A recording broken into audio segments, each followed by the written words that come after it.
శివదుర్గ జ్యోతిష్యాలయం ఆర్థిక ఉద్యోగ కుటుంబ మరే ఇతర సమస్యలకైనా పరిష్కారం చూపబడను. పరిష్కారం కోసం ఈ నంబర్ని సంప్రదించండి.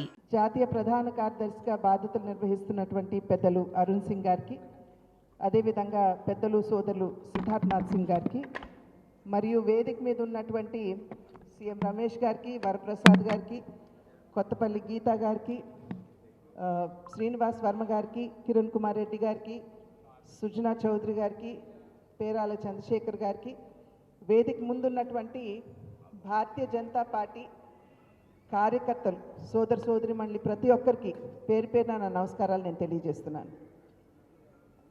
ఇంకా మనం ఒక 40-45 రోజుల్లో ఎన్నికలకు వెళ్ళబోతున్నాం. ఈ సందర్భంలో నిర్ణయం మన పార్టీ చేయటం జరిగింది. ఎప్పుడూ కూడా మనం జనసేనతో పొత్తులో ఉన్నాము అని చెప్పి మనందరికీ తెలిసినటువంటి విషయం.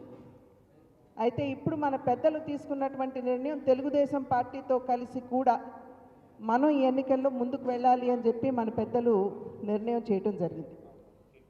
ఇది ఒక పద్ధతితోటి పనిచేశారు. కానీ రాష్ట్రంలో ఉన్నటువంటి పరిస్థితుల దృష్ట్యా ఈ నిర్ణయం మన పెద్దలు చేయక తప్పలేదు. దీనిలో మనలో కొంతమందికి ఒక రకంగా ఇబ్బంది కలిగినా భారతీయ జనతా పార్టీ కార్యకర్తలందరూ కూడా నిబద్ధతతో పనిచేసేటువంటి వారు, ఏదైతే మన అగ్రనాయకత్వం నిర్ణయం చేస్తుందో దానికి కట్టుబడి ముందుకు వెళ్ళేటువంటి వారు అని చెప్పి నిరూపిస్తూ ఏదైతే మన పెద్దలు నిర్ణయం చేశారో దాన్ని స్వాగతిస్తూ మీరందరూ కూడా కార్యశూరులై ఇవాళ ఈ యొక్క కూటమి ఏదైతే ఉందో ఈ కూటమి విజయానికి మీరందరూ క్షేత్రస్థాయిలో నిబద్ధతతోటి పనిచేస్తున్నటువంటి నేపథ్యం. అయితే ఇంతకుముందు నేను చెప్పాను, ఇది ఒక చారిత్రాత్మకమైన అవసరం అని చెప్పి ఇందాక మనం చెప్పుకోవడం జరిగింది. ఇవాళ రాష్ట్రంలో ఉన్నటువంటి పరిస్థితి కనుక మనం చూసినట్లయితే ఏ విధంగా ప్రభుత్వ యంత్రాంగాలన్నింటినీ కూడా వారికి అనుకూలంగా వాడుకుంటూ, ఎందుకంటే మనం చూసాం ఏ విధంగా దొంగ ఎపిక్ కార్డుల యొక్క తయారీ చేయడం దగ్గర నుండి, దొంగ ఓటర్ని నమోదు చేయడం దగ్గర నుండి, ఏ విధంగా ఈ ఎన్నికల్లో విశృంఖలంగా వారు దౌర్జన్యం చేయడానికి అధికార పార్టీ తయారైందో మనందరికీ తెలియనటువంటి విషయం కాదు. ఒక్క అసెంబ్లీ నియోజకవర్గంలోనే 35,000 ఫేక్ అంటే దొంగ ఎపిక్ కార్డ్స్ని వారు తయారు చేశారంటే పదే అధికారంలో ఉన్నటువంటి పార్టీ వై నాట్ 175 అని పదే చెప్తున్నారంటే దాని వెనక ఉన్నటువంటి రహస్యం ఇది అని చెప్పి ఇవాళ మనం గమనించాలి. అదేవిధంగా రాష్ట్ర ఆర్థిక పరిస్థితి కూడా మనందరికీ తెలియనటువంటి విషయం కాదు. ఏ రకంగా 3 లక్షల కోట్ల అప్పు భారం ఉన్నటువంటి రాష్ట్రాన్ని 12 లక్షల కోట్ల అప్పు భారం ఏ విధంగా ఇవాళ రాష్ట్రం మీద మోపారో మనందరికీ తెలియనటువంటి విషయం కాదు. ఇక్కడ శ్రీశ్రీ గారి కవిత ఒకటి గుర్తుకొస్తుంది. శ్రీశ్రీ గారు ఒక కవితలో రాస్తారు, ఏదీ కాదు కవితకు అనర్హం, అగ్గి పుల్లైనా సబ్బు బిళ్ళైనా అని చెప్పి శ్రీశ్రీ గారు రాశారు. ఇవాళ మన రాష్ట్రంలో ఇక్కడ ఉన్నటువంటి పరిపాలన ఏదైతే ఉందో, ఇక్కడ ముఖ్యమంత్రి ఎవరైతే ఉన్నారో వారి ధోరణి కూడా అదే విధంగా ఉంది. అంటే ఇవాళ అప్పు తీసుకురావడానికి సరే పిఎఫ్ ఫండ్ వాళ్ళు దారి మళ్లించేసుకున్నారు, గ్రామీణ అభివృద్ధికి కేంద్రం ఇచ్చేటువంటి గ్రామ పంచాయతీ వనరులు కూడా వారు దారి మళ్లించేసుకున్నారు. మరి ప్రభుత్వ భూములు ఏవైతే ఉన్నాయో వాటిని కూడా తనఖా పెట్టేసే పరిస్థితికి ఇవాళ రాష్ట్ర ప్రభుత్వం వచ్చింది. దానికి తోడుగా ఏదైతే సెక్రటేరియట్ మనం ఒక మంచి సుపరిపాలన రాష్ట్రంలో ఉన్నటువంటి ప్రజలకి అందించేటువంటి పూజా మందిరంగా మనం భావిస్తామో అటువంటి సెక్రటేరియట్ని సైతం ఇవాళ తనఖా పెట్టేటువంటి స్థాయికి రాష్ట్ర ప్రభుత్వం దిగజారిందంటే ఇంకా మనం చర్చించుకోవడం అనవసరం అని చెప్పి నేను భావిస్తాను. అదేవిధంగా రాష్ట్రంలో ఉన్నటువంటి గనులను కూడా ఇవాళ తనఖా పెట్టేసి, అంటే మనకి రావాల్సినటువంటి ఆదాయం ఏదైతే ఉందో ఒకంత మనకి గనుల నుండి కూడా వచ్చేటువంటి పరిస్థితి ఉంది రాష్ట్రంలో. కానీ వాటిని సైతం ఇవాళ తనఖా పెట్టేసి అప్పులు తీసుకొచ్చి అప్పు భారం ఎవరి మీద, మన మీద మోపేటువంటి పరిస్థితి మన రాష్ట్రంలో చూస్తున్నాం. వైఎస్ఆర్సీపీ నాయకుడు ఒక ఆయన చెప్తాడు, సెక్రటేరియట్ తనఖా పెట్టకూడదు అని చెప్పి రాజ్యాంగంలో రాయబడలేదు కదా అని చెప్పి ఆ నాయకుడు అంటాడు. ఇవాళ భారతీయ జనతా పార్టీ ప్రశ్నిస్తుంది, అసలు ప్రజాధనంతో కట్టినటువంటి సెక్రటేరియట్ని తనఖా పెట్టే అధికారం మీకు ప్రజలు ఎక్కడిచ్చారు అని చెప్పి ఇవాళ భారతీయ జనతా పార్టీ మీకు వేస్తున్నటువంటి ప్రశ్న. అదేవిధంగా అవినీతి అసలు ఏ విధంగా హద్దులు మీరిపోయిందో మనందరికీ తెలియనటువంటి విషయం కాదు. మరి శ్రీశ్రీ గారు చెప్పినట్లుగానే అది ఇసుక కావచ్చు, మట్టి కావచ్చు, భూములు కావచ్చు, చివరికి మన మద్యం కూడా, ఏ విధంగా వీటన్నింటిలో కూడా ఇవాళ రాష్ట్రంలో మాఫియా ఉన్నదో మనందరికీ తెలియనటువంటి విషయం కాదు.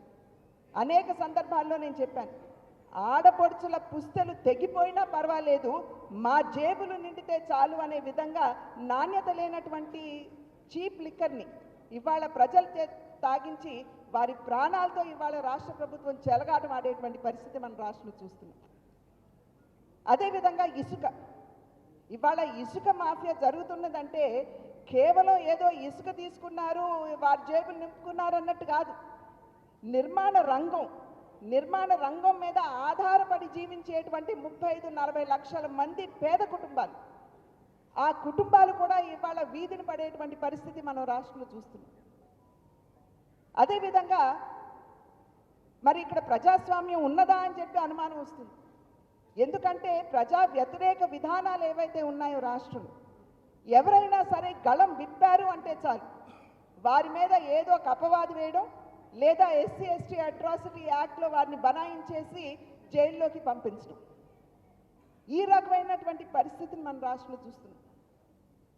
అదేవిధంగా మహిళలకి రక్షణ లేనటువంటి పరిస్థితి రాష్ట్రంలో ఉంది. ముఖ్యమంత్రి గారి ఇంటికి కూతవేటు దూరంలో ఎస్సీ మహిళపై దారుణాతి దారుణంగా ఆ అమ్మాయి మీద మహిళ మీద అత్యాచారం చేసి హత్య చేసినా కూడా నేటి వరకు దాని మీద ఎటువంటి చర్య లేదు అని అంటే ఏమని చెప్పాలి?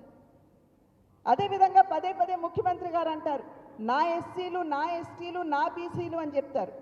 ఇవాళ ఇక్కడి నుండి భారతీయ జనతా పార్టీ ప్రశ్నిస్తుంది, మీరు ఎస్టీలకు కావచ్చు, ఎస్సీలకు కావచ్చు, బీసీలకు కావచ్చు ఏమి న్యాయం చేశారు అని చెప్పి వాళ్ళు ప్రశ్నిస్తుంది. ఎస్సీలకు రావాల్సినటువంటి NSDC లేదా NSFDC వనరులు ఏవైతే ఉన్నాయో వాటిని కూడా మీరు దారి మళ్లించారు. 27 కార్యక్రమాలు ఏవైతే ఎస్సీ వర్గాలకి న్యాయం చేయవలసినటువంటి ఉన్నాయో వాటిని కూడా మీరు ఎత్తేశారు. బీసీ కమిషన్కి కేంద్ర ప్రభుత్వం చట్టబద్ధత ఇచ్చి బీసీ కులాల్లో ఉన్నటువంటి వారందరికీ న్యాయం చెయ్యాలి అని చెప్పి అకుంఠిత దీక్ష అంకిత భావంతో చట్టబద్ధత కల్పిస్తే మీరు రాష్ట్రంలో బీసీ కమిషన్కి నేటి వరకు కూడా చట్టబద్ధత కల్పించారా? ఎస్సీ కులానికి చెందినటువంటి వ్యక్తిని హత్య చేసి మరి మీ పార్టీలో ఉన్నటువంటి నాయకుడు తీసుకుని వచ్చి డోర్ డెలివరీ చేస్తే అదే నాయకుడిని వేదిక మీద పక్కన పెట్టుకుని ముఖ్యమంత్రి గారు మాట్లాడతారు. ఇది ఎస్సీ కులాలకి న్యాయం చేయడమా? మరి ఈ రకంగా ఎవరికి న్యాయం చేయకుండా కేవలం మభ్యపెట్టే రీతిలో మేము ఇన్ని టికెట్లు ఇచ్చాము, అన్ని టికెట్లు ఇచ్చామని చెప్పి వారిని మభ్యపెడుతూ కేవలం ఓటు బ్యాంక్గా పరిగణించడం ఎంతవరకు న్యాయమో మనం అందరం కూడా ఆలోచించాలి. కానీ రెండో పక్కన మనం చూస్తున్నాం, కేంద్ర ప్రభుత్వం ఓట్లతో నిమిత్తం లేకుండా భారతీయ జనతా పార్టీ నాయకత్వంలో ఉన్నటువంటి ఎన్డీఏ ప్రభుత్వం అన్ని విధాలా కూడా రాష్ట్రం యొక్క అభివృద్ధికి అంకితమైనటువంటి విషయం మనందరికీ తెలుసు. మొన్న మధ్యన పబ్లిక్ మీటింగ్ ఏదైతే ఎన్డీఏ కూటమిది జరిగిందో అక్కడికి వచ్చినటువంటి ప్రధాని గారు సుస్పష్టంగా చెప్పారు, వారు చాలా వివరంగా ఏమేమి రాష్ట్రానికి ఇచ్చారో చాలా వివరంగా ఆనాడు చెప్పడం జరిగింది.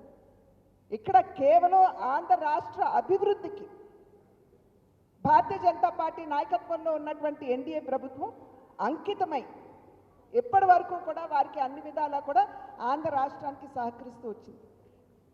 కనుక ఇవాళ మనం చూసినట్లయితే ఏవైతే దారుణాతి దారుణ పరిస్థితులు ఇవాళ రాష్ట్రంలో ఉన్నాయో వాటిని మార్చి ఏదైతే ఇవాళ నిరంకుశ పాలన మనం చూస్తున్నాము, ఒక అవినీతిలో కూరుకుపోయి కేవలం తన జేబులు నిండితే చాలు అని భావించేటువంటి ముఖ్యమంత్రి ఎవరైతే ఉన్నారు అతన్ని గనక గద్దె దించాలి అంటే ఈ యొక్క కూటమి, ఈ యొక్క కలయిక ఏదైతే త్రివేణి సంగమం అని చెప్పి నేను ఇంతకుముందు చెప్పానో అది అనివార్యం. కనుకనే ఈ విషయాలన్నీ ఆలోచించి మన పెద్దల నిర్ణయం తీసుకోవడం జరిగింది. దానిలో భాగంగానే మనకి 10 అసెంబ్లీ కాన్స్టిట్యువెన్సీసు, అదేవిధంగా 6 పార్లమెంట్లు కూడా మనకి వారు ఇవ్వడం జరిగింది. ఇవాళ మనకి పార్లమెంట్ సభ్యులు ఎవరు అనేటువంటి విషయం మీద మనకు క్లారిటీ వచ్చింది. ఒక్కొక్కరిని నేను పరిచయం చేస్తాను, మీకు పరిచయం అవసరం లేదు, కానీ అధ్యక్షురాలుగా మీకు చెప్పవలసినటువంటి బాధ్యత ఉంది కాబట్టి చెప్తాను. కరతాళ ధ్వనులతోటి వారిని స్వాగతించండి. అరకు నుంచి కొత్తపల్లి గీత గారు మనకు అభ్యర్థిగా ఉంటారు. అదేవిధంగా తిరుపతి నుండి వరప్రసాద్ గారు మనకు అభ్యర్థిగా ఉంటారు. మరి అనకాపల్లి నుండి సీఎం రమేష్ గారు, రాజంపేట నుండి కిరణ్ కుమార్ రెడ్డి గారు మనకు అభ్యర్థిగా ఉన్నారు. అదేవిధంగా నర్సాపురం అభ్యర్థి సోదరులు శ్రీనివాస్ వర్మ గారు, సుజనా చౌదరి గారు, ఇంకా ఎంపీ అభ్యర్థి కాదు కాబట్టి వారిని పరిచయం చేయలేదు. కానీ ఇవాళ మనం గుర్తుంచుకోవాల్సినటువంటి విషయం, మన అభ్యర్థుల విజయం మాత్రమే కాదు, మన అభ్యర్థుల విజయానికి ఖచ్చితంగా మనం అందరం కూడా పాటుపడతాం, ఎందుకంటే మన కుటుంబ సభ్యులు కాబట్టి. కానీ దీంతో పాటుగా ఎవరైతే మనం కూటమిలో ఉన్నామో వారి అభ్యర్థులు కూడా, ఈ కూటమి తరఫున నిలబడినటువంటి అభ్యర్థులు కూడా, అది టీడీపీ కావచ్చు, జనసేన కావచ్చు, వారి యొక్క విజయానికి కూడా మనం అందరం కూడా నిబద్ధతతోటి పనిచేయవలసినటువంటి బాధ్యత ఇవాళ మన మీద ఉన్నది. ఎందుకంటే ఇందాక చెప్పాను, ఎందుకు ఈ కూటమి అవసరమైనది, ఎందుకు ఈ కలయిక అవసరమైనది అనేటువంటి విషయాన్ని చెప్పినప్పుడు, ఈ కూటమి తరఫున నిలబడినటువంటి అభ్యర్థులు, మన అసెంబ్లీకి నిలబడేటువంటి వారిని కూడా మనం గెలిపించుకోవాల్సినటువంటి బాధ్యత మన మీద ఉన్నది. ఎందుకంటే ఇవాళ మన జెండాలు వేరు కావచ్చు, కానీ ఎజెండా మాత్రం ఒకటే ఈ కూటమిది. అదేమిటంటే అవినీతి పాలనని అంతమొందించాలి, సుపరిపాలన రాష్ట్రానికి తీసుకుని రావాలి.